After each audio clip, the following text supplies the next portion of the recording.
মফস্বল শহর, তারপর আবার শীতের সময়। খুব তাড়াতাড়ি রাত গাঢ় হয়েছে। ঝটিকাচরণ চাকি অনেক দিনের ডাক্তার এই শহরে। যদিও ওর নামের পাশে এমবি, এমবিবিএস অথবা এমডি ইত্যাদির মতো কোনো ডিগ্রি নেই, তবু ডিসপেন্সারি কিন্তু ওর জমজমাট। বাড়িতেই ছোটোখাটো একটা ডিসপেন্সারি, সেখানে একটা কাঁচ ভাঙা আলমারিতে গোটা কয়েক ওষুধ, একটা নড়বড়ে টেবিল আর তার সাথে একটা নড়বড়ে চেয়ার। রুগীদের বসবার জন্যে গোটা দুয়েক বেঞ্চও পাতা আছে। ঝটিকাবাবুর রুগীরা এই শহর থেকে বেশ খানিকটা দূরের মানুষ। এই শহর থেকে বেশ কিছুটা দূরে 5 মাইল বলে একটি গ্রাম আছে, সেই গ্রামেই তাদের বসতি। বেশিরভাগ মানুষই পূর্ববঙ্গের তারা খাওয়া উদ্বাস্তু।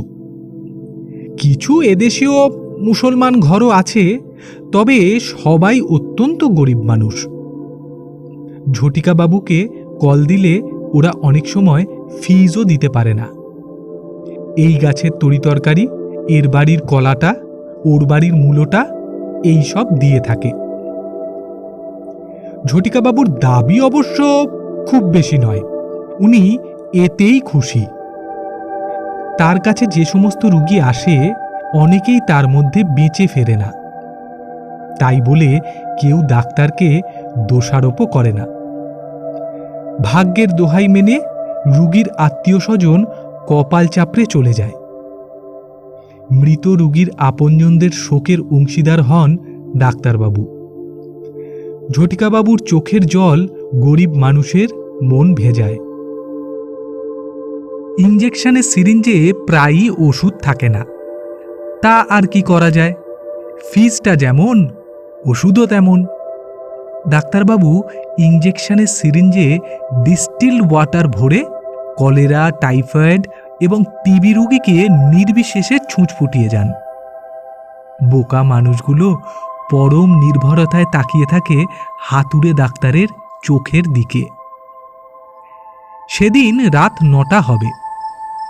ঝটিকাচরণ চাকি রুগী টুগি দেখে ডিসপেন্সারি বন্ধ করে সবেমাত্র ঘরে ফিরেছেন। ঝটিকাবাবুর কাজের ছেলে ভানুভক্ত ভাত বেড়ে ওকে খেতে ডেকেছে। আসছি বলে ঝটিকাবাবু প্যান্ট ট্যান্ট ছেড়ে লুঙ্গিটা সবে হাতে নিয়েছেন।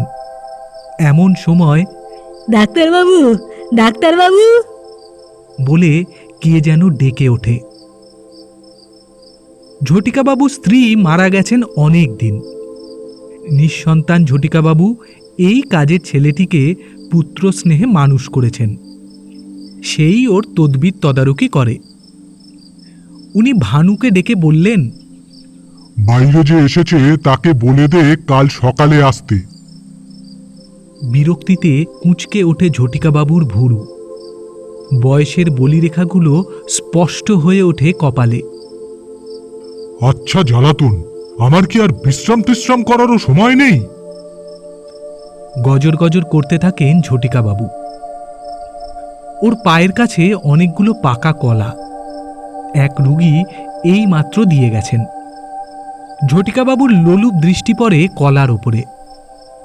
সোনার রঙের মতো এমন পাকা মর্তমান কলা, আহা! ঝটিকাবাবুর জিভে জল এসে যায়। ঠিক তখনই ভানু এসে বলে, লোকটা কাঁদো কাঁদো ভাবে বলেছে তার বউয়ের খুব অসুখ, এক্ষুনি ডাক্তারবাবু না গেলে তাকে বাঁচানো যাবেনি। কি মুশকিল, কি মুশকিল! বলতে বলতে ঝটিকাবাবু ডিসপেন্সারির জানালার কাছে এগিয়ে যান। ভানু চেঁচিয়ে বলে, বাবু, ভাতটা খেয়ে গেলে হতো না? ঝটিকাবাবু সে কথা গ্রাহ্য করেন না। কে?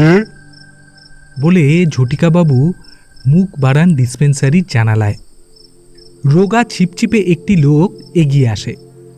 তার মুখে খোঁচা খোঁচা দাড়ি, রুক্ষ এক মাথা চুল।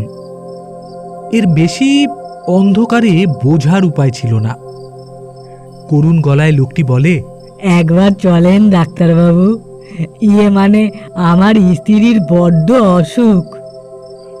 আজ নয়, কাল যাব। গলা খেকিয়ে বলেন ডাক্তার। কিন্তু লোকটি অবুঝ।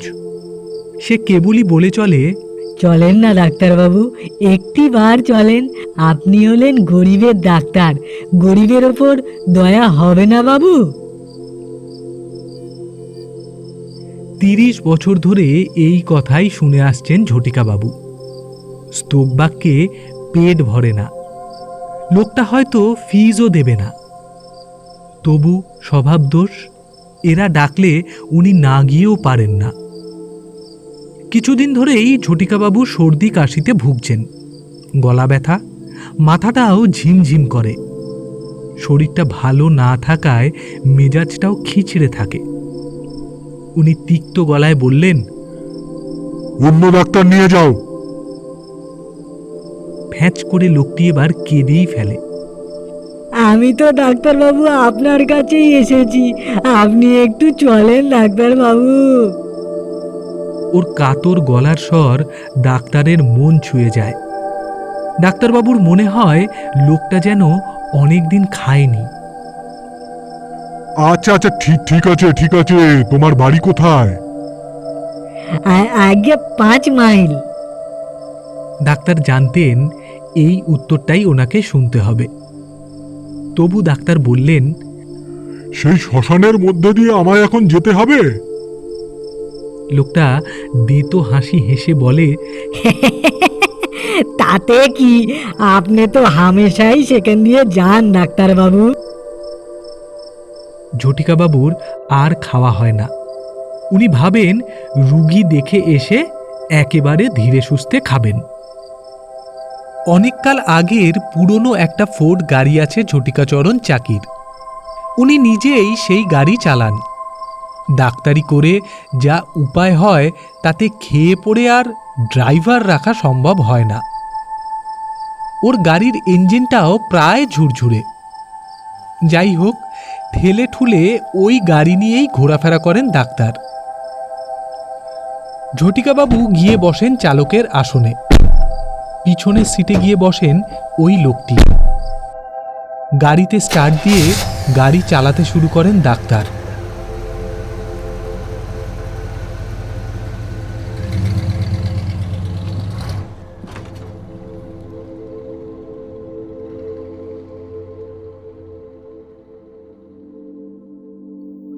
মরাভল্লির রাস্তার ধারে যখন গাড়ি ছোটে, তখন চারিদিকের গাছপালা আর পেঁচার ডাক রীতিমতো যেন অন্যমনস্ক করে তোলে ডাক্তারবাবুকে। অনেক দূরে টিম টিম করে জ্বলছে কয়েকটা আলো। ঝোড়ো হাওয়া বইছে থেকে থেকে। শীতে কামড় ধরেছে শরীরে। গ্লাভস পরা হাতটাও মাঝে মাঝে স্টিয়ারিং থেকে ফসকে যাচ্ছে। ঝটিকাবাবু বুঝতে পারছেন না অ্যাক্সিলেটারের ওপরে কেন ওনার খুব একটা দখল থাকছে না। গলাবদ্ধ কোট, কান মাথায় বেশ করে মাফলার জড়ানো। তবুও যে কেন হু হু করে ঠান্ডা ঢুকছে। অ্যাক্সিলেটারে পা ছোঁয়ানোর আগেই গাড়ি যেন তীর বেগে ছুটতে শুরু করছে। আশ্চর্য! গাড়ি চালাতে চালাতে দূরে ডাক্তারবাবু লক্ষ্য করলেন মরাভল্লির নদীর পাড়ে কয়েকটা আলো জ্বলছে। দূর থেকে মনে হচ্ছে সেগুলি শ্মশানের চিতা জ্বলছে। এত দূর থেকে লোকজন কেউ আছে কিনা তা অবশ্য বোঝার উপায় নেই।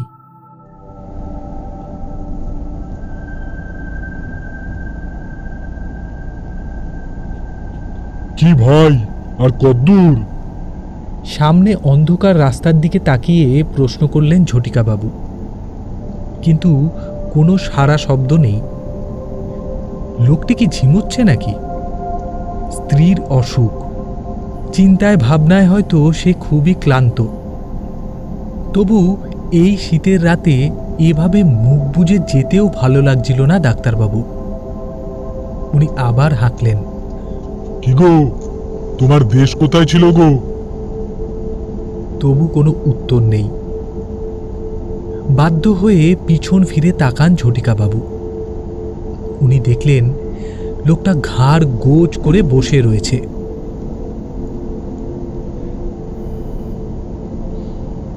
অমাবস্যার রাত, ছিটে ফোটা আলো নেই আকাশে। শিয়াল ডাকছে, আর কয়েক গজ দূরেই চিতার আগুন। সেই আগুনের চারপাশে গোল হয়ে বসে আছে কয়েকজন লোক। ঝটিকাবাবুর মাথা ধরে ওঠে। বাড়ি থেকে বেরোনোর সময় ওর প্রাণটা ছটফট করছিল এক কাপ চায়ের জন্যে। উনি ভেবেছিলেন এই গরিব লোকটি ফিস দিতে হয়তো পারবে না, তবে চা দেবে নিশ্চয়ই। শ্মশানের চিতার আগুন লাল হয়ে লাফিয়ে লাফিয়ে উঠছে অমাবস্যার আকাশে। ঝটিকাবাবু ভূত বিশ্বাস করেন না, তবু কেমন যেন একটা অস্বস্তি হতে থাকে। কেশে গলাটাকে পরিষ্কার করে নিয়ে উনি বলেন, কই গো, এসে তো পড়লাম 5 মাইল। এবার বলো তোমার বাড়ি কোথায়? লোকটির যেন হুঁশ হয়। এইবার ডাইনের রাস্তা ধরুন বাবু। হ্যাঁ, কি বললে? আরে ওদিকে তো মাঠ মনে হচ্ছে। মাঠ নয়, খানিকটা পুরো জমি বাবু। লোকটা হায়নার মতো খ্যাক খ্যাক করে হেসে ওঠে। যেমন গেঁয়ো তেমনই অসভ্য তো, ভাবেন ডাক্তার। আগে জানলে এর সঙ্গে, আরে দূর দূর। কিন্তু গাড়ি তখন ওর আয়ত্তের বাইরে চলে গেছে। এবড়ো খেবড়ো জমির উপর দিয়ে গোয়ারের মতো গোঁ গোঁ করে ছুটছে তার গাড়ি। এবারে বাঁয়ে। লোকটি বলে ওঠে। সঙ্গে সঙ্গে গাড়িটা বাঁ দিকে ঘুরে যায়। ডাক্তার ভাবেন, আরে এ তো বড় মজা। গাড়িটা মন্ত্রশক্তি পেয়েছে নাকি? স্টিয়ারিং ঘোরানোর আগেই গাড়ি ঘুরে যায়। কিন্তু সামনেই যে একটা জলের রেখা দেখা যায়। সর্বনাশ, ওটা তো খাল। ঝটিকাবাবু আঁতকে ওঠেন।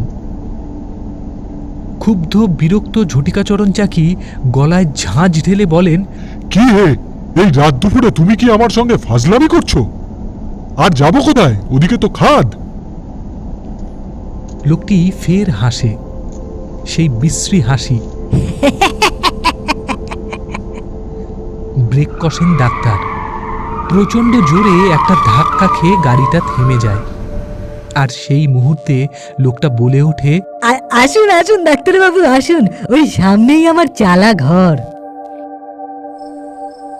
গাড়িতে বসেই ডাক্তার জিজ্ঞাসা করেন, খালের ওপারে? হ্যাঁ, বাঁশের একটা সাঁকো রয়েছে দেখছেন না, ওই সাঁকোটা পার হয়ে আপনি আসুন। লোকটির গলায় এবার অনুনয় ঝরে পড়ে। আবার বাঁশের সাঁকো? এসব কথা তো আগে বলা উচিত ছিল। বকবক করতে করতে গাড়ির দরজা খুলে নামেন ডাক্তার। তার বেতো কেশো দেহটার বুকের ওপর যেন হাঁপড় পড়তে থাকে।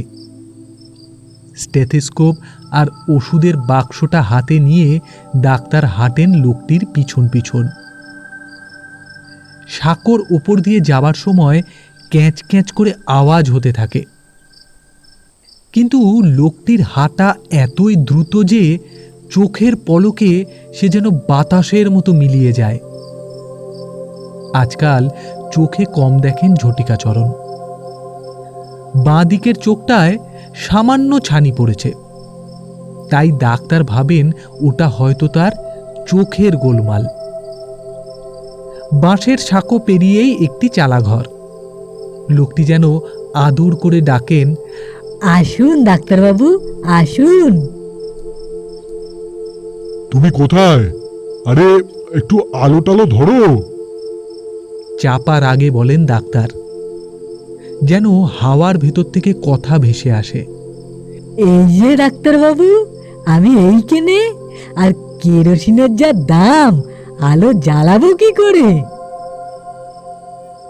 মাটির দাওয়ায় পা রাখলেন ডাক্তার। সাথে সাথে কতগুলো চামচিকে একসাথে উড়ে গেল। বহুদিনের পুরনো ধুলোর ভ্যাপসা গন্ধ ডাক্তারের নাকে আসে। তাড়াতাড়ি রুমালটাকে নাকে চেপে ধরলেন। অন্ধকার ঘুটঘুটে ঘরের মধ্যে থেকে হঠাৎ করে লোকটি বলে উঠল, এই তো দরজা, সোজা চলে আসেন। ঝটিকাচরণ চাকির বুকের ওপর যেন পাথরের মতো ভয় চেপে বসল। জীবনে অনেকবারই তো এই এলাকায় এসেছেন ডাক্তারবাবু, কিন্তু এমন গা ছমছম তো করেনি কখনো। এই মুহূর্তে যেন মনে হচ্ছে খুব খারাপ জায়গায় উনি এসে পড়েছেন। এখানে কোনো গুন্ডাদের ঘাঁটিটাটি নেই তো? হয়তো কোনো দূরভিসন্ধি আছে লোকটার, যদিও টুটি চিপে ধরে। কি নিতে পারে ও? হাতের এই ঘড়িটা, নাকি পকেটের ওই সামান্য কটা টাকা? কিন্তু এইটুকুর জন্য না, না, এ হতে পারে না। এই সব ৭-৫ ভাবতে ভাবতে ঘরের মধ্যে পা দেন ডাক্তার। হঠাৎ করে নাকে একটা পচা দুর্গন্ধ এসে লাগলো। ইঁদুর মরে রয়েছে নাকি, না অন্য কিছু? সামনেই লোকটি দাঁড়িয়ে। এই অন্ধকারে তার মুখ ভালো করে দেখতে পারলেন না ডাক্তার। শুধু ধপধপে জামাটা আর ধুতিটা চোখে পড়ল। আর লোকটির চোখের মণি দুটো সাপের মণির মতো জলজল করতে লাগলো। হঠাৎই ডাক্তারের মনে পড়ে গেল ওষুধের বাক্সের টর্চটা রয়েছে। এতক্ষণ যে কেন মনে পড়েনি, আশ্চর্য। কি হলো, বসেন ডাক্তারবাবু। এবারে খাঁটি পূর্ববঙ্গের ভাষায় লোকটি হঠাৎ বলে উঠল, আপনি ভয় পাইতেছেন নাকি? বুক দুরু দুরু করে ওঠে ডাক্তারের। না না না না, ভয় পাবো কেন? কোথায় আপনার পেশেন্ট? বলতে বলতে ডাক্তার ওষুধের বাক্সটা খোলেন। হাতড়ে হাতড়ে টর্চটা বার করে একবারটি জ্বাললেন। দেখলেন মাটির মেঝেতে চাদরে ঢাকা একটি মানুষ শুয়ে আছে। তার আপাদমস্তক চাদরে ঢাকা। পাশেই একটি জলচৌকি রাখা আছে, যদিও তার উপর ধুলোর পুরু সর। ডাক্তারের বসার ইচ্ছে হলো না। উনি উবু হয়ে বসে বললেন, এই কি তোমার পেশেন্ট? আজ্ঞে হ্যাঁ ডাক্তারবাবু। এই প্রথম ভালো করে খুঁটিয়ে দেখলেন ডাক্তারবাবু লোকটিকে। ওর তোবড়ানো গাল, গর্তে বসা চোখ, চোখের নিচে বিশ্রীভাবে হাড়টা উঁচু হয়ে আছে। লোকটি এরপর কিরকম আদেশের মতো সুর করে বলে ওঠে, আপনি জল চৌকিটার উপর বসেন ডাক্তারবাবু। অগত্যা তাই বসতে হয় ডাক্তারকে। এবার আমার স্ত্রীকে দেখেন।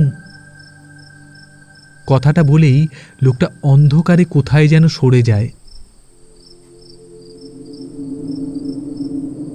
হঠাৎ করে শোঁ শোঁ শব্দ করে বাতাস ঢুকতে থাকে ঘরের মধ্যে।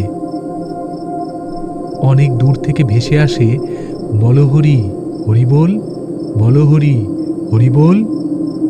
দূরে কারা যেন চেঁচিয়ে চেঁচিয়ে শ্মশানের দিকে মরা নিয়ে আসছে। কাঁপা কাঁপা গলায় রুগীকে উদ্দেশ্য করে ঝটিকাচরণ বললেন, আপনার হাতটা একবার বার করুন তো। তখন সাদা চাদরের মধ্যে থেকে নিঃশব্দে একখানা হাত বেরিয়ে এলো। মুখটা ঢাকাই রয়ে গেল। নাড়ি দেখার জন্যে হাতের কবজিটা ধরলেন ডাক্তার। ঝটিকাবাবুর বুকের রক্ত হিম হয়ে গেল। এ কি, নাড়ির কোনো স্পন্দন নেই। বরফের মতো ঠান্ডা শক্ত হাতটা ধূপ করে পড়ে যায় ডাক্তারের হাত থেকে। এ যেন বেশ কয়েকটা দিনের আগের মৃতদেহ। হঠাৎ করে ডাক্তারের কানের কাছে কাদের যেন নিঃশ্বাস পড়তে লাগলো। ডাক্তার রাম রাম বলতে শুরু করলেন। নাস্তিক ডাক্তার জীবনে এই প্রথম মনে মনে রাম নাম করলেন। পড়ি মরি করে ছুটে পালাতে যান ডাক্তার, কিন্তু দরজার কাছে অদৃশ্য মানুষের গলার স্বরে তার সারা শরীর কেঁপে ওঠে। কে যেন হঠাৎ বলে ওঠে, কেমন দেখলেন ডাক্তার? ভালো ভালো। পথ আগলে দাঁড়ায় ওই লোকটা। একটা প্রেসক্রিপশন কিংবা নিজের পক্ষে একটা ইঞ্জেকশন দেবেন না ডাক্তারবাবু? ডাক্তার কি মূর্ছা যাবেন এখন? রাম নাম মনে মনে জপতে জপতে অসম্ভব সাহসী ডাক্তার পকেট থেকে কাগজ কলম বার করে ফসফস করে একটি প্রেসক্রিপশন লিখে লোকটির হাতে ধরিয়ে দিলেন। দরজা থেকে তবুও লোকটি সরে দাঁড়ালো না।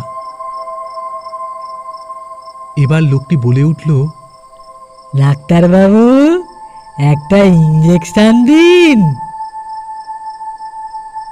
না, লোকটা যে নাছোড়বান্দা। শেষ পর্যন্ত ওই মরা মানুষটার গায়ে ছুঁচ ফোটাবো ভাবতে লাগলেন ডাক্তার। কি হলো ডাক্তারবাবু, দেরি করেন কেন? লোকটা যেন প্রায় গায়ের কাছে আসতে শুরু করল। ডাক্তারের মাথার ওপর আবার হঠাৎ করে একদল চামচিকে উড়ে গেল। দূর থেকে শকুনের ডাক শুনতে পেলেন। মনে হলো শ্মশানের গাছগুলোর মাথার ওপর শকুনগুলো বসে নিজেদের মধ্যে ঝগড়া করছে।